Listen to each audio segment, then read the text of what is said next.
Bonjour, je suis Gladys, bienvenue dans cette nouvelle vidéo. Aujourd'hui, je vous fais un retour d'expérience d'une technique dont j'ai pas très bien retenu le nom, donc je vais la lire. C'est l'intégration posturale psychothérapeutique. Voilà. Alors, pour établir le contexte, je vous ai parlé de l'olfactothérapeute que je suis allée voir pendant quelques mois en 2019. Et à la suite des quelques séances qu'on avait faites donc pendant l'été, la thérapeute qui donc proposait l'olfactothérapie m'a parlé en fait d'une autre approche qu'elle avait qui était vraiment psychothérapeutique. Et parce qu'elle me disait en fait, enfin elle voyait aussi que travailler que par l'olfaction, ça avait ses limites en ce qui me concernait en tout cas. Et elle pensait que ce serait pas mal d'avoir une approche un peu plus globale avec l'autre approche qu'elle avait apprise. Et que du coup, l'olfactothérapie deviendrait un outil parmi d'autres qu'elle avait pour m'aider dans ce qui m'avait amené à venir la voir. Et alors elle m'avait un peu expliqué de quoi il en retournait et qu'en particulier il était aussi question de toucher la personne, éventuellement aussi vraiment avec des massages nus, hein, et du coup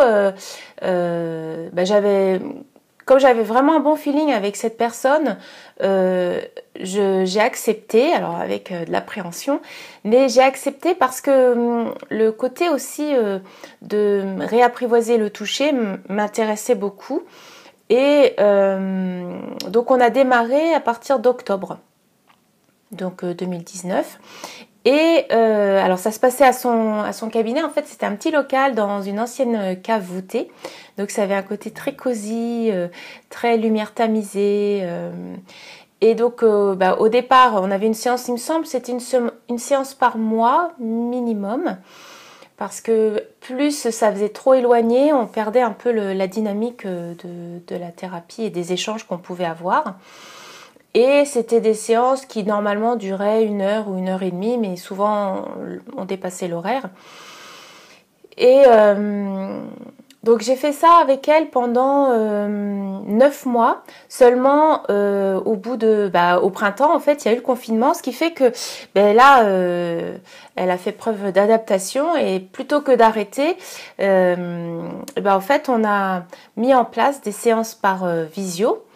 Et je me rappelle, c'est amusant parce que pour se donner l'impression d'être ensemble au même endroit, elle m'avait demandé si j'avais une toile qui pouvait ressembler à quelque chose qu'elle avait chez elle. Et en fait, on avait trouvé un drap qu'on avait en commun à rayures bleu et blanc. Et donc, avant de faire la séance, on préparait un peu comme si on se faisait notre petite cabane, et on se préparait comme ça pour refaire une ambiance commune, avoir quelque chose visuellement aussi pour se donner l'impression plus encore d'être au même endroit au même moment. Donc alors forcément à partir du moment où on était en visio, il n'y avait plus l'aspect touché. Et c'est vrai qu'à chaque séance, en fait, elle proposait des exercices, on peut dire, différents, selon son feeling et puis aussi selon ce que je pouvais apporter. Alors, ça pouvait être des mises en situation pour pouvoir mettre en lumière quelque chose qui bloquait, ou une façon d'être aussi, une façon de réagir à certaines circonstances. Et donc il y avait des mises en situation, il y avait aussi une proposition, une fois je me rappelle plus comment elle a appelé ça, mais elle m'a emmaillotée dans un drap en serrant très fort pour donner ce côté sécurité, je crois, un peu cosy. Ça m'avait pas extrêmement marqué l'effet que ça m'avait fait, mais je me rappelle donc de cet exercice là pour vous donner un peu d'idée de différentes propositions possibles. Et alors pour faire le bilan de l'ensemble de cette approche, en fait pour moi il est très positif, vraiment, hein, je garde un excellent souvenir de tout ce qu'on a pu faire ensemble. Seulement ce que j'ai compris par un échange qu'on a eu avec elle à un moment donné, c'est qu'en fait on n'est pas vraiment allé dans tout ce que pouvait offrir cette intégration. Alors comment j'ai dit là, intégration posturale psychothérapeutique, parce que en fait il y a toute une étape préparatoire. Donc tout ce qu'on a fait en fait par l'échange, par la mise en condition. Et ensuite, elle savait ou elle sentait à quel moment la personne était prête à passer à l'étape suivante, qui était donc l'étape du toucher, comme je vous ai dit, avec vraiment certainement d'autres exercices et puis d'autres explorations. Et en fait, j'ai pas passé cette étape-là. Déjà parce que comme je vous ai dit, après on est passé à la visio et que en fait,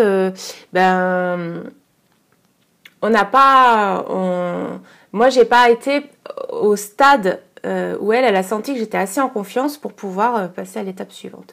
Ceci dit, comme elle me l'a dit et je suis d'accord avec elle, tout ce qui s'est vécu a été vraiment aidant pour moi. Et c'est vrai que elle a vraiment été très importante aussi dans mon parcours parce que à l'époque où je suis allée la voir, c'était donc toute la période du Covid. Et en fait, moi, je vivais d'autres choses aussi à d'autres niveaux et elle a été vraiment un vrai soutien, une vraie aide parce que j'ai l'impression en fait qu'on vibrait, qu'elle était au diapason avec ma vibration et donc qu'on se comprenait et qu'elle m'apportait un point de vue et une façon d'appréhender ou de voir les choses ou les événements d'une façon complètement nouvelle mais qui me parlait beaucoup et qui était très différente de ce que j'avais pu avoir comme son de cloche d'autres personnes ou d'autres thérapeutes.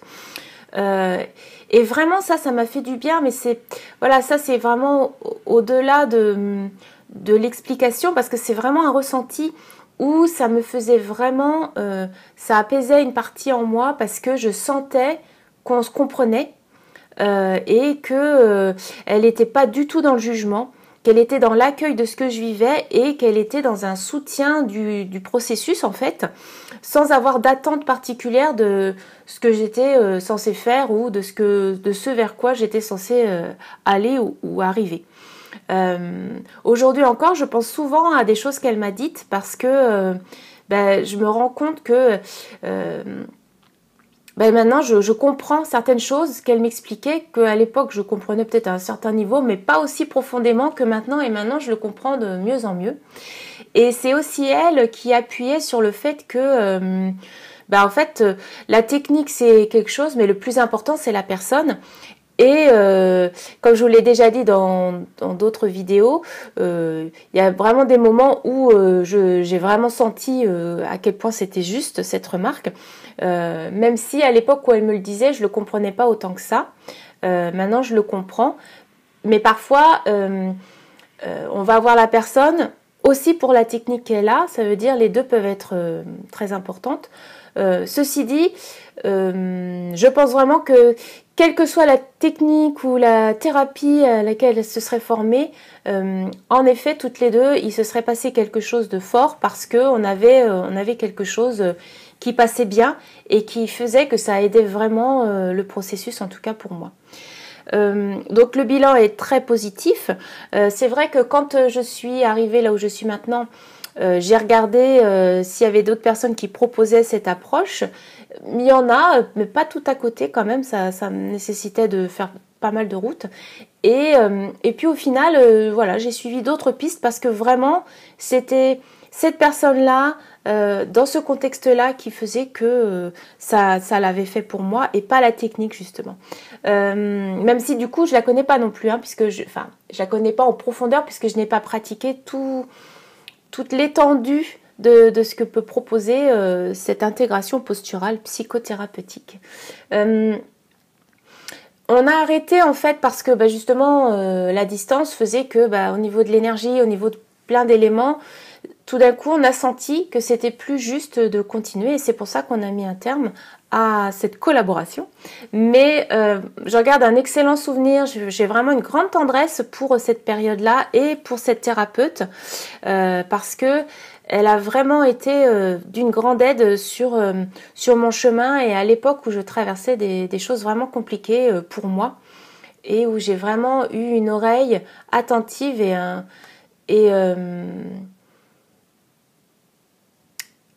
j'ai pas le mot, mais un retour, j'aurais envie de dire un retour vraiment nourrissant et sécurisant en fait à certains endroits.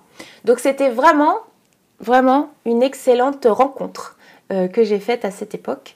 Et si vous êtes intéressé par cette approche, alors n'hésitez pas à aller voir sur internet de quoi il en retourne vraiment, sachant que donc l'approche du toucher est très importante normalement, enfin fait partie intégrante de cette approche, où on va toucher des zones. Elle, je sais qu'elle m'avait dit que quand elle avait pratiqué ça au début, on lui touchait des endroits du corps et elle sentait rien. Elle disait à la personne mais appuie plus fort, et l'autre était déjà à fond. Et donc ça permet de voir aussi des zones du corps qui sont anesthésiées, à laquelle on n'est plus relié au niveau du cerveau, dont on n'a plus vraiment conscience ou qu'on n'est plus relié de façon sensitive. Et c'est vrai que ça, du coup, ça m'intéressait, mais on n'est pas allé jusque-là. Donc, n'hésitez pas à aller voir si jamais ça vous intéresse. Je pense que vous trouverez des gens auprès de chez vous, parce que moi, j'en ai quand même trouvé. Alors, auprès, je vous ai dit, c'est pas tout à fait à côté.